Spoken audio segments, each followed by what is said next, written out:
महाराज जी मुझे बात बात पर क्रोध आ जाता है महाराज जी, इसलिए मुझे हार्ट बाईपास सर्जरी भी कराना पड़ा महाराज जी। क्रोध पर मैं बात यह है ना कि क्षमता हमारी भोगों से नष्ट हो गई है।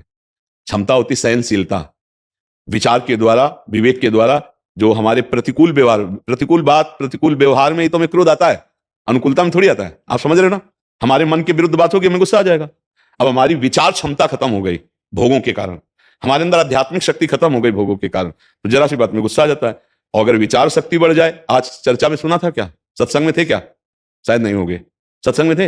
हाँ, इसीलिए इतनी बड़ी सामर्थ्य होती है कि देखो नित्यानंद महाप्रभु ने कहा तुम्हारे तीनों पुत्र मर जाए, और गुस्सा में एकदम आके कहा तुम्हारे तीनों पुत्र में और 1 लाख मारी शिवानंद सेन।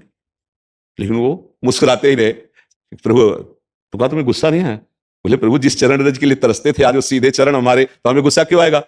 बोले हमने कहा था तुम्हारे तीनों पुत्र मर जाए। तो बोले प्रभु वो तो आपके ही है, आप रखो या ले लो, तो आपका विषय है। मुस्कुरा दिए। मतलब प्रतिकूल से प्रतिकूल परिस्थिति में भी विवेक के द्वारा क्रोध से बचा जा सकता। पर वो विवेक जो है बाजार में तो मिलता नहीं। अनुकूलता में कभी गुस्सा नहीं आता, प्रतिकूल जहां हुआ तो हमें गुस्सा आ जाता है। यही हमारी बंधन की वृत्ति है, अनुकूल का भोग करना और प्रतिकूल में नाराज हो जाना। अच्छा, ये ऐसी प्रतिकूलता है कि सोच में आपके गुस्सा आ जाएगा। कोई प्रतिकूल नहीं है सामने, लेकिन सोच बदल गई तो सोचते जैसे कोई साष्टांग प्रणाम करता है, और वो उसका भोग कर रहा है कि मुझे साष्टांग प्रणाम किया।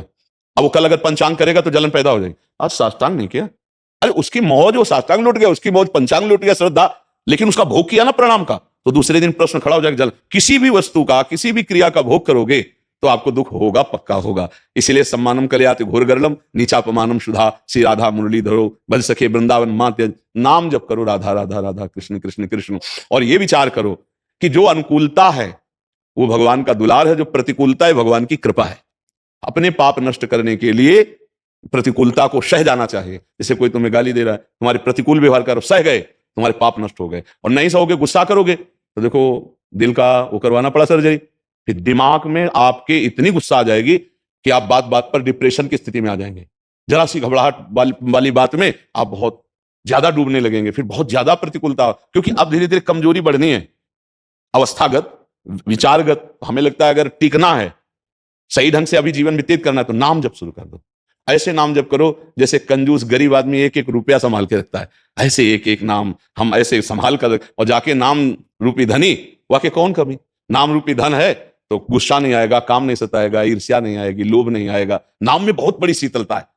अगर आज तक कोई सहा है अधिक से अधिक कष्ट, तो नाम जापक। ठाकुर हरिदास जी 22 बाजारों में कोड़े मार मार करके जल्लादों ने खाल खींच ली, लेकिन हरि बोल के सिवा कभी उनको गुस्सा लिया है? इतना कष्ट कि मतलब उन लोगों ने ये समझ लिया था कि ठाकुर हरिदास जी पधार गए और गंगा में फेंक दिया, लेकिन वो कभी गुस्सा नहीं हुए। जब जल्लाद कहते हरि बोल कहता है, तो कहते आपका भी कल्याण हो गया, आपके मुख से हरि नाम निकला, आपका भी कल्याण हो गया। ये देखो, उनको उनके कल्याण की चिंता है, अपने कोड़े बरसाने के लिए। हरि बोल, जहां कोड़ा लगता हरि बोल, तो कहते हरि बोल कहता है, तो कहते तुम्हारा भी कल्याण हो, मेरे हरि का नाम लिया ना, तुम्हारा भी कल्याण हो गया। तो ऐसे हमें नाम जप हमें गुस्सा से बचा सकता है। अगर नाम जप करोगे तो गुस्सा में शांति आने, करोगे अधिक से अधिक नाम जप करो। क्या जप है? अब ये देखो, हमारे प्रभु के अनंत नाम हैं। हम तो वृंदावन वासी हैं, राधा राधा राधा राधा रखते हैं। आप कृष्ण कहो, राम कहो, हरि कहो, शिव कहो, भगवान के सब नाम मंगलमय है।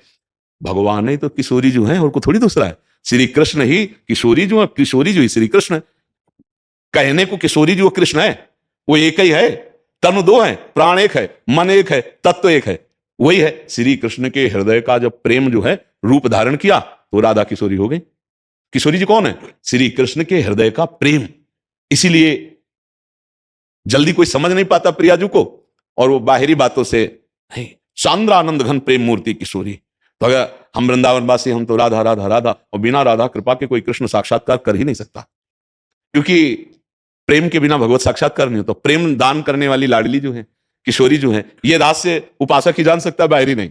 कहीं का भी हो, कोई भी उपासक हो, जब तक राधा किशोरी की कृपा नहीं होगी तो प्रेम में श्री कृष्ण चंद्र जी का साक्षात्कार नहीं कर सकता। इसीलिए राधा किशोरी से प्रार्थना की जाती है कि आप कृपा करो, अपने प्राणनाथ के चरणों में रति दो, नहीं मांगा जाता। अच्छा, प्रभु से प्रार्थना की जाती है कि आप हमें प्रेम प्रदान करो। श्री कृष्ण प्रेम के बिना भक्त का जीवन अधूरा। तो प्रेम कौन? प्रीतिरु मूर्तिमती रस सिंधुर सार संपदि विमला वैदग्धि नाम हृदय काचन वृंदावनाधिकारिणी जयती। जो वृंदावनाधिकारिणी श्री श्यामा जो है, वही प्रेम समुद्र का सार रूप है। श्री कृष्ण प्रेम का क्या नाम? राधा। श्री कृष्ण प्रेम का नाम राधा। तो हम जो राधा राधा राधा रट रहे हैं ना, तो श्री कृष्ण प्रसन्न होते हैं, श्री कृष्ण अधीन होते हैं, श्री कृष्ण ऐसे अधीन हो जाते हैं कि अब इसको क्या दे दूं, मेरे प्रियाजू का नाम ले लिया इसको। और जब हम कृष्ण कृष्ण कहते हैं तो लाडली जो मुस्कुराती है, हाँ मेरे प्रीतम का नाम ले रहा है, इसको क्या प्रदान कर दूं, समझ रहे ना। हाँ तो इसलिए हम तो वृंदावनवासी प्रियाचरण उपासी, तो इसी ठसक में रहते, राधा राधा राधा राधा। और हमारे प्रभु के सब नाम समान सामर्थ्यशाली है, चाहे राम को हो, चाहे कृष्ण को, चाहे शिव को, चाहे हरि को, जो नाम लो ना, ये सब एक ही है। वही किशोरी जी बने, वही किशोर जो है, कोई दो लई रसोया परमानंद, एक द्विधा सदा, श्री राधा कृष्ण रूपाभ्याम तस्यै तस्मै नमो नमः। देखो, प्रिया और प्रीतम में जो भेद मानता है वो मतलब अपराध है। प्रिया प्रीतम अभेद, जैसे ये दो आंखें हैं देखने को, लेकिन देखेंगे तो एक ही लक्ष्य ना। ऐसा थोड़ी कि इस आंख से हम इधर देखेंगे, इस आंख से इधर, एक लक्ष्य है, जिधर भी देखेंगे दोनों एक तरफ, तो मतलब दो आंखें दृष्टि एक, समझ रहे ना। ऐसे ही दो प्रिया प्रीतम तत्व एक, वही परम तत्व श्यामा श्याम के रूप में रसो या परमानंद एक ही द्विधा सदा। तो इसलिए राधा राधा रटो, कृष्ण कृष्ण रटो, राम राम रटो, हरि हरि रटो, वही है, दूसरा कोई है नहीं। पर रटो, बिना नाम जप किए काम नहीं बनने वाला। नाम जप ही परम मंगल करेगा, नाम जप परम दुखों से बचाएगा। नाम जप को जिसके जीवन में नहीं है तो वो अधूरा जीवन है, चाहे जो साधना कर लो। पक्की विश्वास बात पर। अभी एक महात्मा आए थे, वो काफी अवस्था में बड़े थे, बहुत अच्छी साधना कर रहे हैं वेदांत की, पर वो आकर के बोले कि मेरा मन अशांत रहता है। फिर उन्होंने अपनी साधना बताई, तो बहुत अच्छी साधना। तो हम कहा देखो, जो पकड़ में आ रही बात, आप हर समय नाम जप नहीं करते।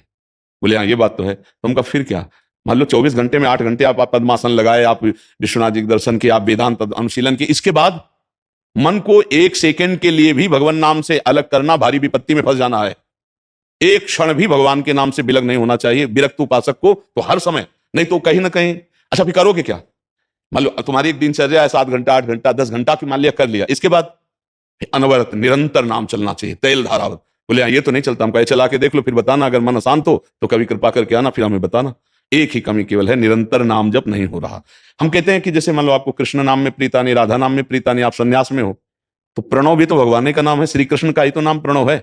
मान लो ओम नाम किसका है, श्री कृष्ण का ही तो है। ओम जो एक अक्षर ब्रह्म है, वो श्री कृष्ण का ही तो नाम है, और किसका नाम है, हमारे श्री कृष्ण का नाम ओम है, उन्हीं का नाम हरि है, उन्हीं का नाम तत्सत है, वही सब रूप, वही नारायण है, वही विविध रूपों में है। नाम जप के भाई, कोई नारायण नारायण जप रहा, तो हमें तो पता है ना कि हमारे कृष्ण का नाम ही नारायण है, वो ओम ओम जप रहा है, तो हमें पता है ना कि हमारे श्री कृष्ण का नाम। पर नाम जप के बिना किसी का मंगल नहीं हो सकता। अगर नाम जप निरंतर चल रहा है तो फिर कोई प्रश्न की जरूरत नहीं, सब ठीक हो जाएगा। तो हमें लगता है सबको नाम जप करना चाहिए, कुछ नियम ले लेने चाहिए कि सबको नाम का रसास्वादन, नाम रूपी धन का संग्रह करे, बड़ा सुख मिलेगा। हर बाधाओं को नष्ट करके आनंद प्रदान करने वाला नाम है भगवान का नाम। अगर आप जपेंगे तो इस लोक में और परलोक में सदैव सुखी रहेंगे, पक्का समझो। जो नाम जप नहीं कर रहे तो हमें लगता है वो बेचारे बहुत गरीब हैं। जब शरीर छूटेगा तो यहाँ आके 1 रुपया भी पास ले जाएगा तो गरीब नहीं हुए, पूरे जीवन में कमाते रहे, कुछ नहीं लेके गए, और एक बार बोले कृष्ण, एक बार बोले राधा, तो ये तुम्हारे साथ जाएगा। बोले इतने बार नाम लिया, अब इस जीव का कल्याण होना। एक कृष्ण नाम यदि तुम्हारे जीवन में है ना, तो पूरे रजिस्टर में भारी पड़ जाएगा यमराज को हिसाब करना कि अब एक कृष्ण नाम का फल क्या होता है। ये माया त्रिभुवन थोड़ी होता है, सब एक नाम त्रैलोकय तारे, जो न ले सो जन्म ही हारे।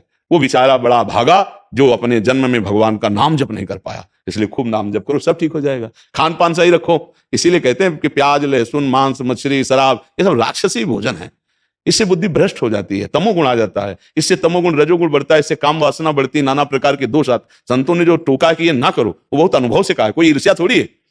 देखो प्याज लहसुन वहीं पैदा होता है जहां आलू होती है, जहां शकरकंद होती है, जहां मूली होती है, वहीं तो पैदा होता है जमीन में। बस वो तमोगुणी है, उसका प्रभाव गलत है, इसलिए मना किया गया है।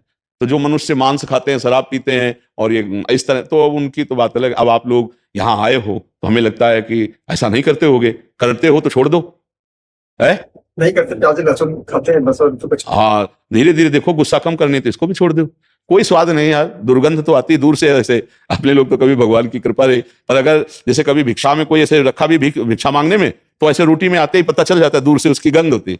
सात्विक भोजन करने से भजन में वृद्धि होती है, और राजसिक तामसिक भोजन करने से भजन बाधित होने लगता है। इसलिए खूब नाम जप करो और धीरे धीरे प्रयास करो कि वो भी छूट जाए।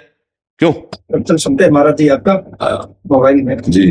अरे आज तो डायरेक्ट बात हो रही, मोबाइल की क्या, इसको मान लो ना, धीरे धीरे सुधार कर लो। खूब नाम जप करो, नाम जप करो तो धीरे धीरे हिम्मत आ जाएगी छोड़ने की, ठीक है।